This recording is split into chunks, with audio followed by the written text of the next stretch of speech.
What touched me below wasn't human. Before we begin, if you enjoy these true horror stories, subscribe to Dark Accounts and turn on notifications so you never miss a tale.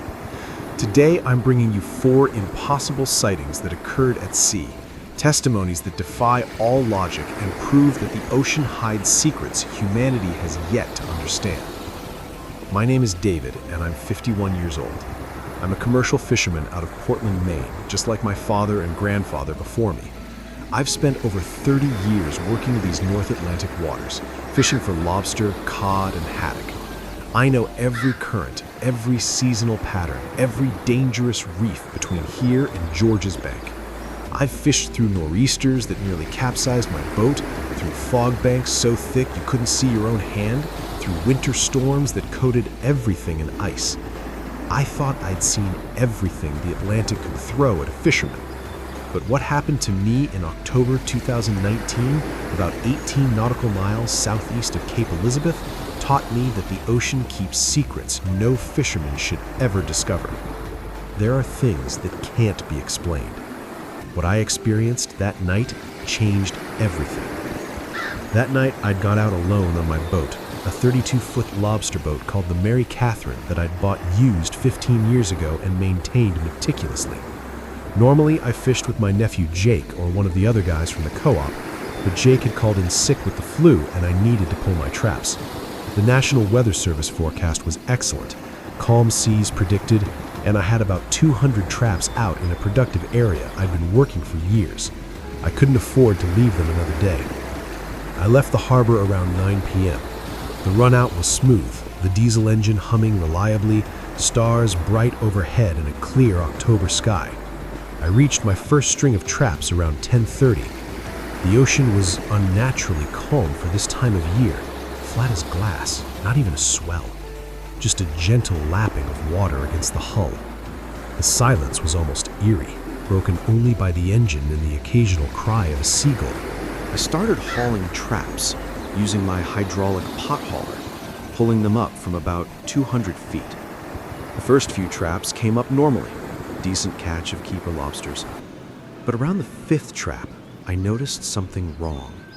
The trap was much heavier than it should have been, and the line was vibrating strangely like something was pulling on it from below. Not the dead weight of a fouled trap, but something active, something alive, tugging downward. Close your eyes for a moment and imagine this with me. You're completely alone on a small boat in the middle of the North Atlantic Ocean. It's nearly midnight. The nearest land is 18 miles away.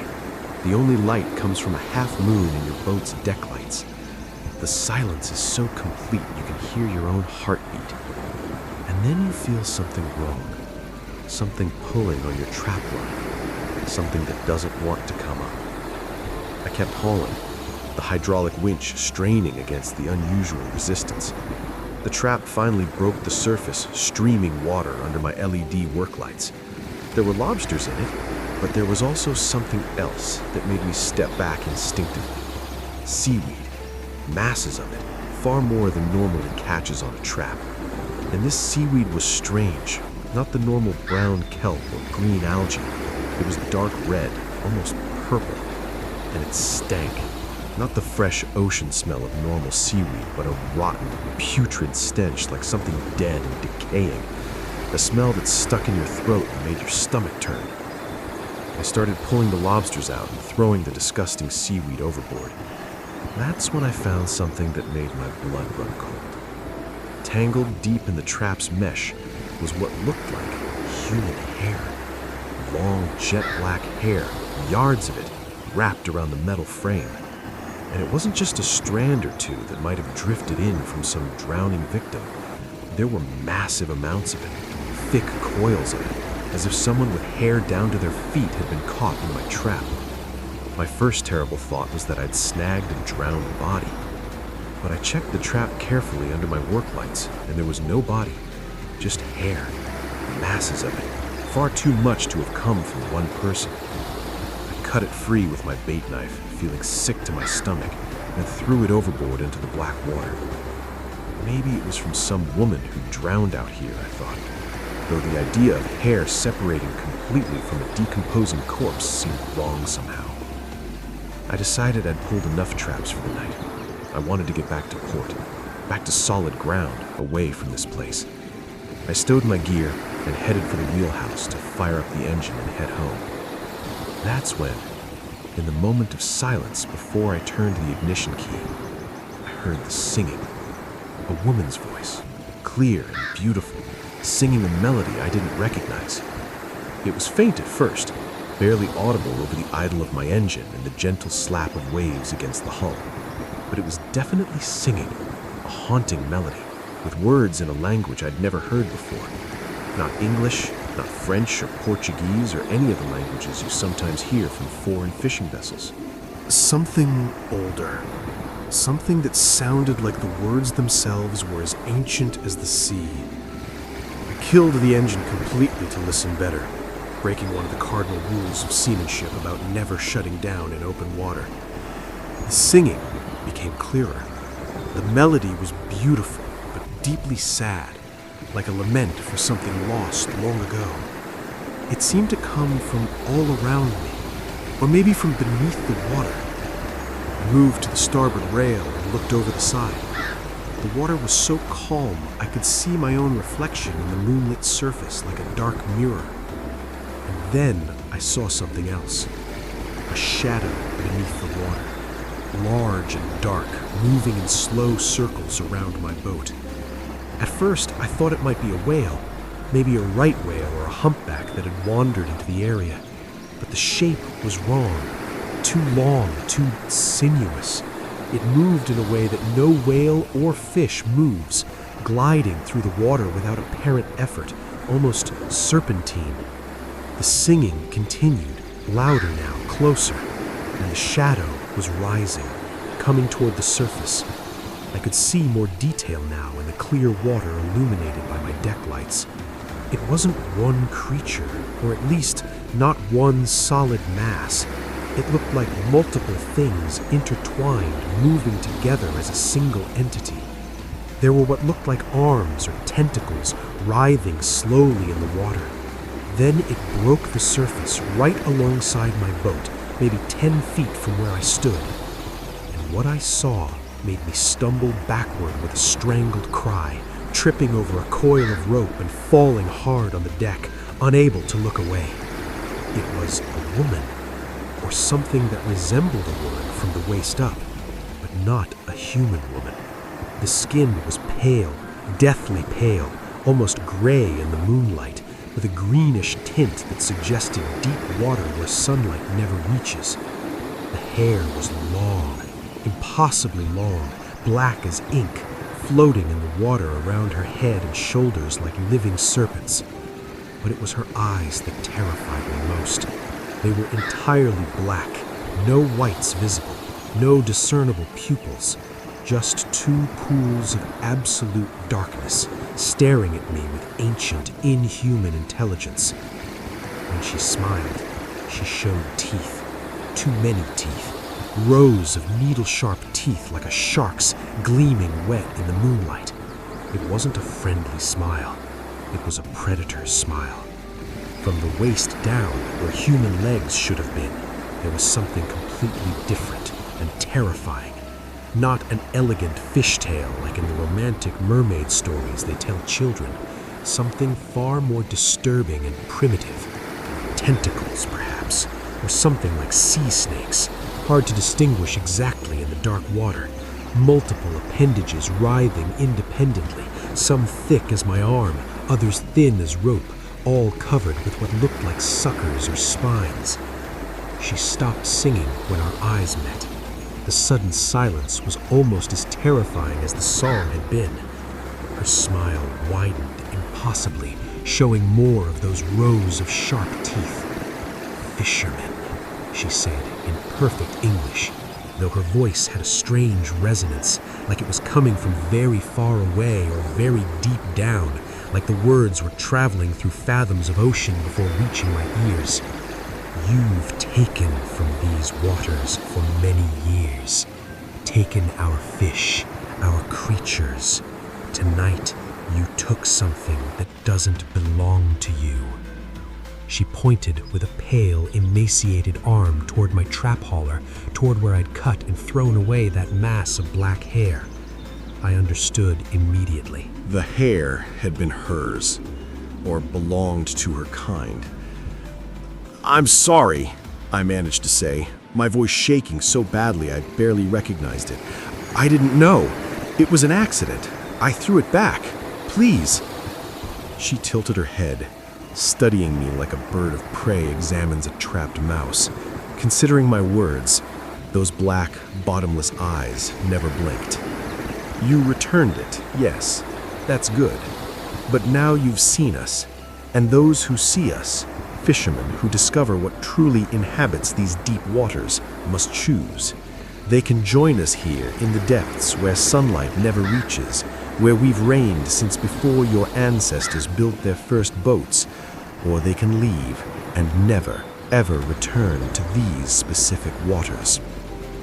I didn't have to think even for a second. Every survival instinct I possessed was screaming one word. "I'll leave," I said quickly, almost desperately. "I'll leave right now. I'll never come back here. I swear it. I swear on my daughter's life." She nodded slowly, her smile never fading. Wise. Some fishermen, when they see us, choose to stay. They think they can possess us, have us, that we're like the women in their towns. But they're wrong. We possess. We take. We are not possessed. Those who choose to stay learn this too late when they're already sinking into the depths with us. She sank then, disappearing beneath the surface without hardly a ripple, sliding back into the deep water as if she'd never been there. But before she vanished completely into the darkness, I saw something else in the water around my boat that made my heart nearly stop. More figures, dozens of them maybe, all with that same disturbing half-woman, half-nightmare shape, all floating just below the surface, all watching me with those black, bottomless eyes. I started the engine with trembling hands, the key nearly slipping from my numb fingers. The diesel roared to life. I throttled up to full power, not caring about fuel consumption or engine wear, fleeing from that place like the devil himself was chasing me. I didn't look back until I was several miles away. When I finally dared to turn my head and look, the ocean behind me was empty and calm under the moon, as if nothing extraordinary had happened. I reached Portland Harbor at dawn, with the first light of morning turning the sky pink and orange. I sold my boat the following week to a young fisherman from Boothbay Harbor who was just starting out. I told everyone I was retiring early, that it was time for the younger generation to take over the sea.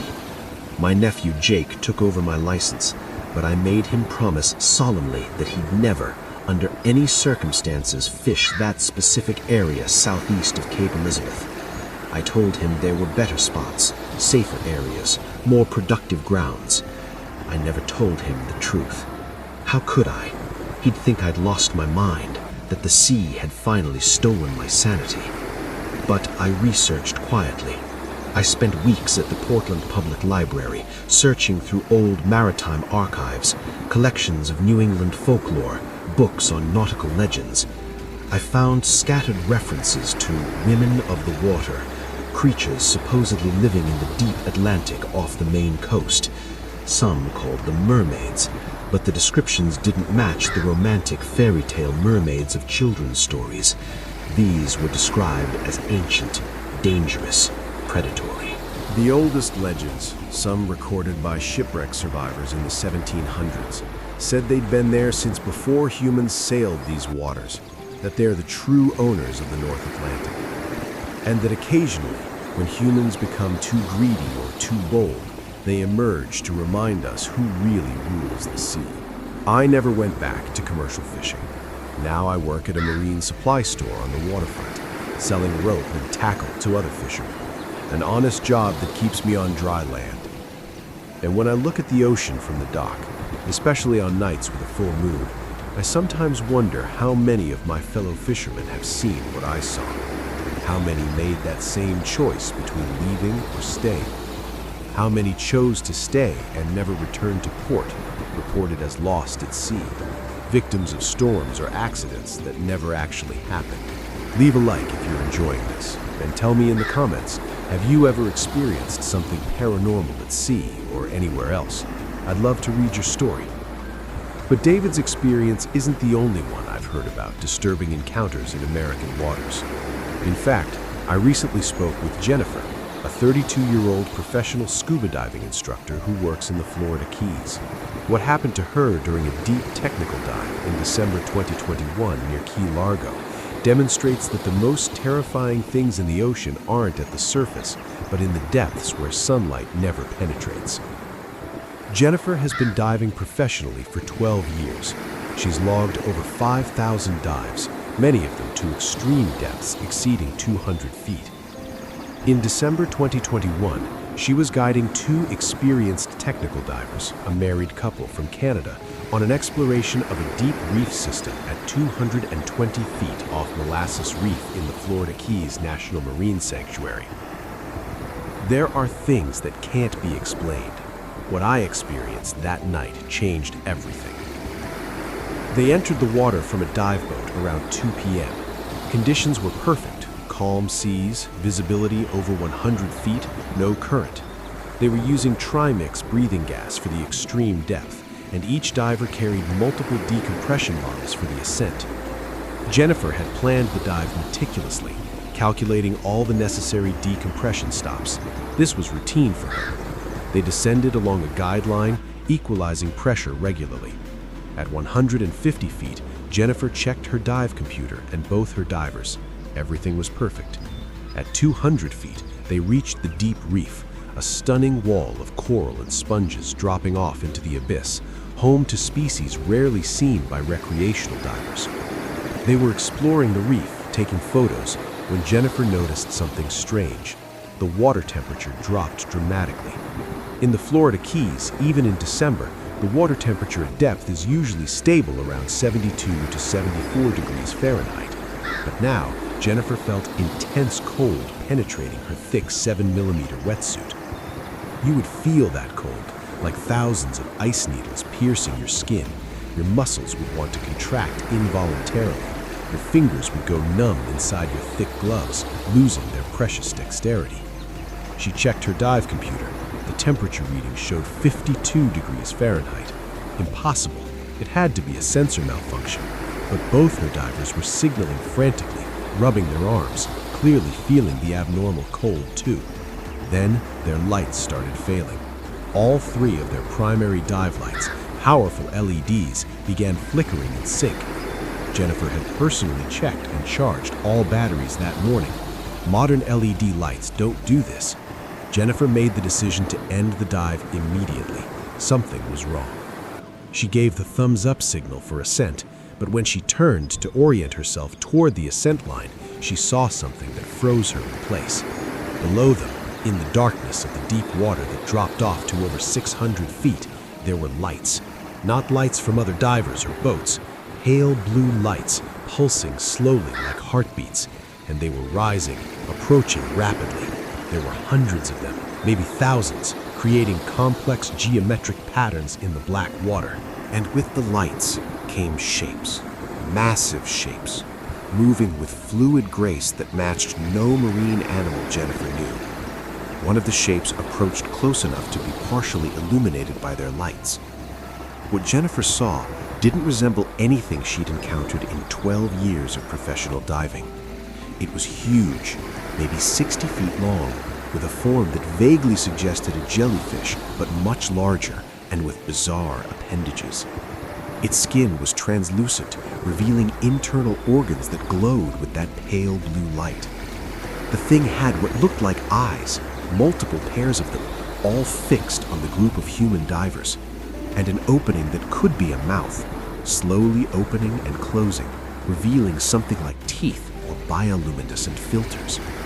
Jennifer grabbed both her divers and began an emergency controlled ascent. Not too fast to avoid a fatal decompression accident, but as quickly as physiology and physics allow. The creatures followed, maintaining a distance of about 40 feet, but clearly interested. The the lights created hypnotic patterns.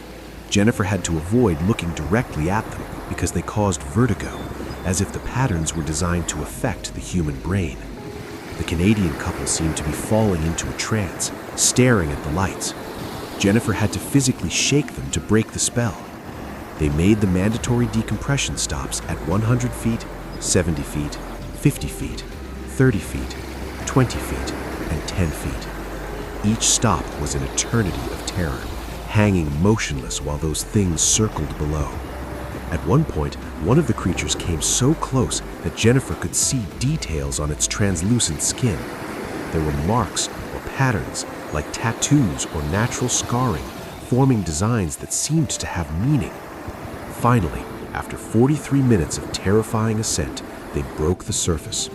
The dive boat was there, 70 feet away. They swam frantically to it, climbing the ladder with haste that alarmed the boat crew. Once aboard, safe, Jennifer looked at the water from the deck. The blue lights were still visible deep below, pulsing. Then slowly, they began to descend, returning to the abyss from which they'd come. Jennifer reported the incident to the Florida Fish and Wildlife Conservation Commission and several marine biologists she knew. She showed them the video that the Canadian couple had filmed with their GoPro camera. The scientists were baffled. They couldn't identify the creatures. Some suggested a new species of giant jellyfish or colonial organism, but the images were too distorted for definitive identification. Jennifer researched other accounts. She discovered that several technical divers in Florida and the Caribbean had reported similar sightings over the years. Lights in the depths, unknown creatures that sometimes ascend from the deep trenches. The Florida Keys are situated over deep channels, some exceeding 800 feet, that drop off from the shallow reefs. These depths are largely unexplored, an alien world where forms of life we've never imagined might exist.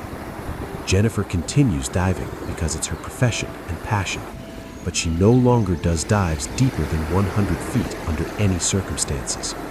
She refuses all client requests, regardless of how much money they offer, because she learned that the ocean has layers, levels of existence, and some levels are inhabited by things humans aren't meant to encounter.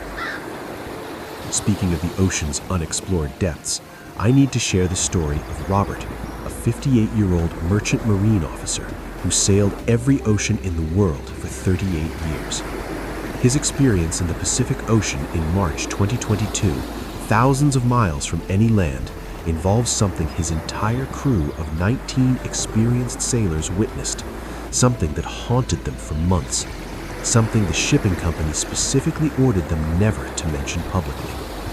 Robert works on container ships, those massive vessels that transport cargo between continents.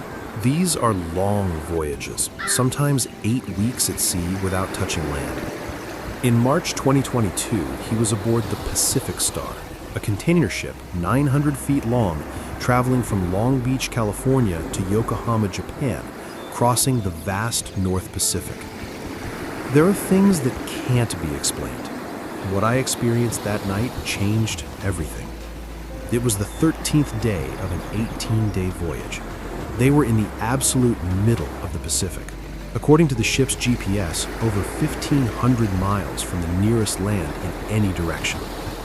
The ocean was relatively calm, just a gentle swell, perfect conditions for navigation.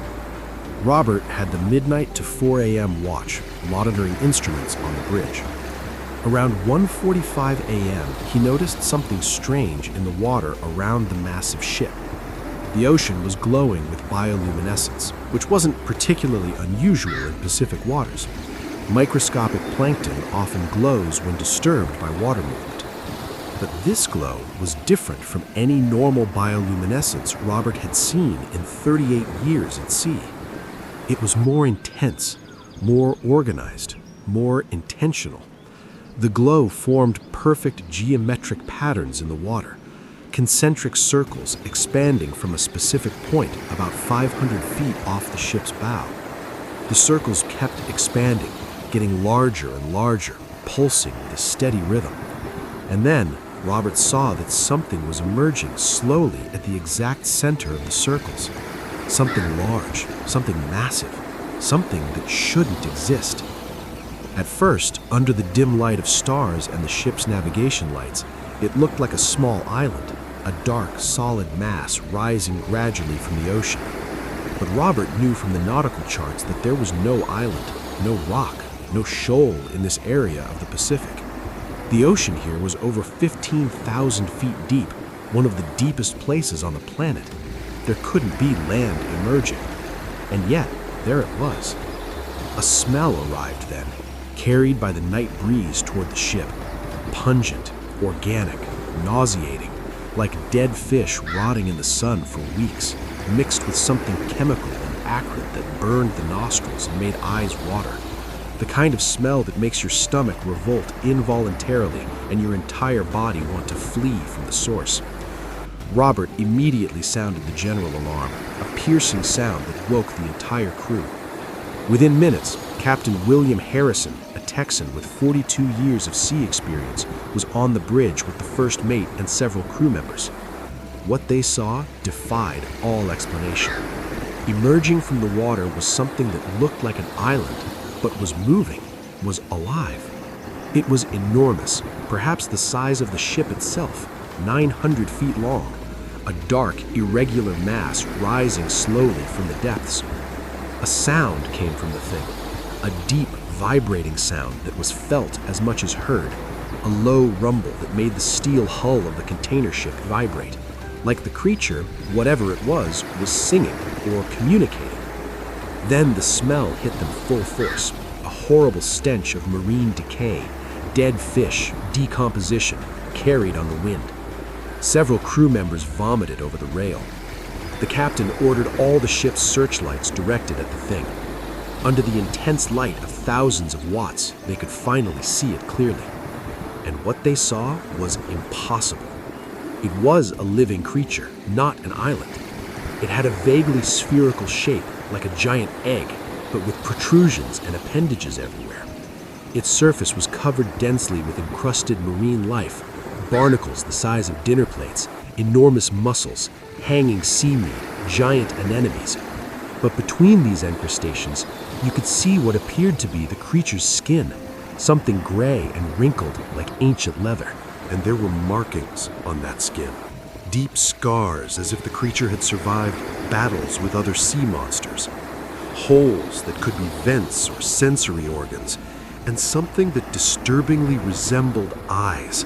Large eyes closed or half-closed, several of them arranged in patterns around the mass. The creature floated at the surface, apparently resting or perhaps dying. It made no aggressive movements. It was just there, existing, living proof that the ocean hides things science has never documented. The captain ordered the ship to slow and circle widely around the creature at a safe distance. The entire crew was now on deck, 19 men and women of various nationalities, all staring at this biological impossibility. They took hundreds of photos, shot videos. The ship's science officer, a marine biologist from Oregon named Dr. Sarah Chen, who was aboard studying ocean currents, was in complete shock. She was taking frantic notes, murmuring hypotheses, saying this was the discovery of the century. After about 40 minutes, the creature began to sink, slowly at first, then faster. Water swirled around it as it descended.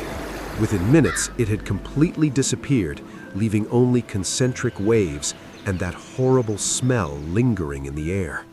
The captain immediately reported the incident to the shipping company by satellite radio. The response came quickly. Complete radio silence. Say nothing to anyone. The company would send representatives to Long Beach. When they reached Long Beach 14 days later, 4 men in suits were waiting. They identified themselves as working for international maritime security agencies. They confiscated all photos, all videos, all recordings from the crew.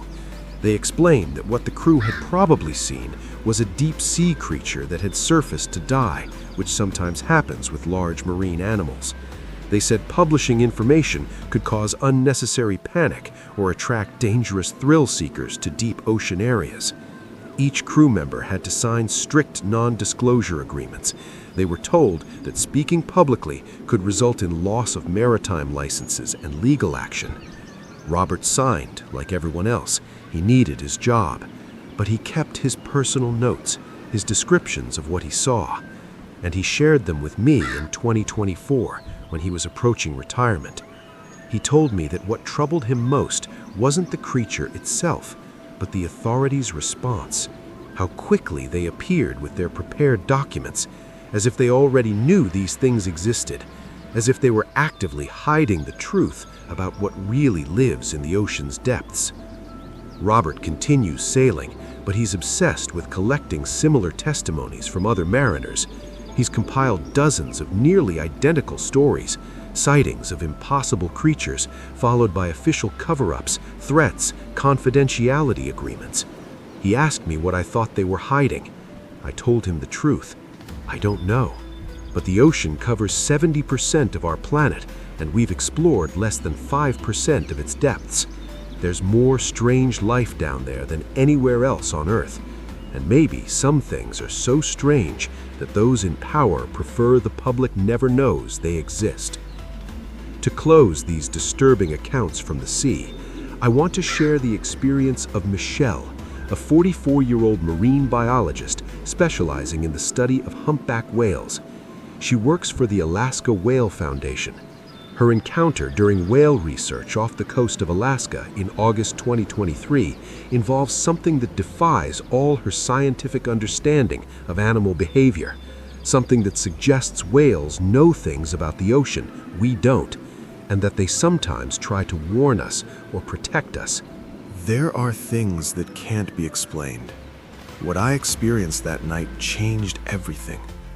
She was on a small research vessel, a 40-foot boat, with 2 research assistants following a pod of 5 humpback whales off the coast of Sitka, Alaska. It was a perfect observation day, clear sky, calm seas, excellent visibility. Around 3 p.m., the whales began acting strangely. They became agitated, swimming in rapid circles, breaching repeatedly, making vocalizations Michelle had never heard in 20 years of study. They were alarm sounds, almost screams, very different from their normal communication calls. Michelle checked all her equipment. The hydrophones were working perfectly, recording these unusual sounds. The GPS showed their exact position. There was no technical malfunction. She looked around, searching for what could be disturbing the whales. No predatory orcas, no other boats. The sea was calm. No explanation. Then, the whales did something Michelle had never seen in 20 years of research. All 5 whales positioned themselves in a tight formation and swam directly toward the research vessel at high speed. This was completely abnormal behavior. Humpback whales are generally curious, but maintain distance from boats. But these were coming straight at them, creating large waves with their massive bodies. The largest whale, a female Michelle had named Aurora, surfaced right next to the boat in a spy hop, holding her enormous eye just above water, staring directly at Michelle. Michelle felt something strange in that moment, a sensation of urgent communication, though without words. The whale was looking at her, evaluating her, desperately trying to convey something. She could swear she saw intelligence in that eye, and fear. Aurora dove, then surfaced on the opposite side of the boat, gently pushing the hull with her massive head, pushing the boat, trying to move them in a specific direction, away from the course they'd been following. One of the assistants, Tom, pointed at something in the water behind the whale's position. The ocean had changed color. Where it had been clear blue, there was now a large area of dark water, almost black, spreading like a stain. Michelle initially thought it might be a harmful algae bloom or some type of pollution, but the dark patch was spreading rapidly, approaching, and there was something deeply disturbing about how it moved. It was moving against the ocean current, against the wind. It was moving with purpose. The whales intensified their efforts, pushing the boat harder, their vocalizations becoming almost desperate. The message was clear: "Get away now." The boat captain, an experienced Alaskan fisherman named Jack, started the engine and accelerated away from the dark patch. The whales accompanied them for over a mile, making sure they got away, before finally turning and swimming rapidly in the opposite direction. Michelle observed from a safe distance with her professional binoculars. The dark patch had stopped spreading. It was pulsing visibly, as if breathing. And then, from the center of the patch, something began to emerge briefly. Michelle saw an undefined mass, no clear shape, too large to be any known animal, covered with writhing appendages. Then it sank, and the patch began to disperse, the water returning to its normal blue color. Michelle recorded everything, or as much as she could. When she examined the video footage later, there was heavy static distortion, especially at the moments when the thing emerged. But the audio recordings of the whale vocalizations were perfect. She had the recordings analyzed by cetacean communication experts worldwide. All confirmed these were extreme alarm vocalizations, the type of sounds humpbacks make facing mortal danger. But no one could explain why the whales had actively protected humans. Michelle developed a theory, though she admits it's more philosophy than strict science. She believes that whales, which have evolved in the oceans for tens of millions of years, know things about the sea we are only beginning to discover.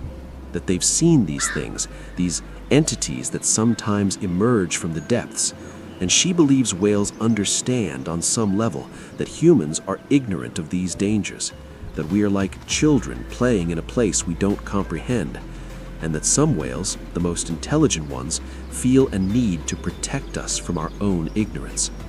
Michelle continues studying whales, but she now pays much more attention to their alarm behaviors. She's documented other cases where whales seem to warn boats of dangers humans cannot perceive, and she wonders how many times throughout maritime history whales have saved human lives without us ever knowing. She told me that the ocean is infinitely more dangerous and mysterious than most people believe, and that we should pay much more attention to the animals that have lived there far longer than us, because they know, they see what we cannot see, and sometimes they try to warn us. If you made it this far, leave a comment telling me which story impacted you most. Was it David's encounter with the creatures off Maine? Jennifer's experience with the blue lights in the Florida Keys? Robert's sighting of the massive thing in the Pacific? Or Michelle's whales protecting her in Alaska? And if you know someone who enjoys these true sea horror tales, share the video. See you in the next one.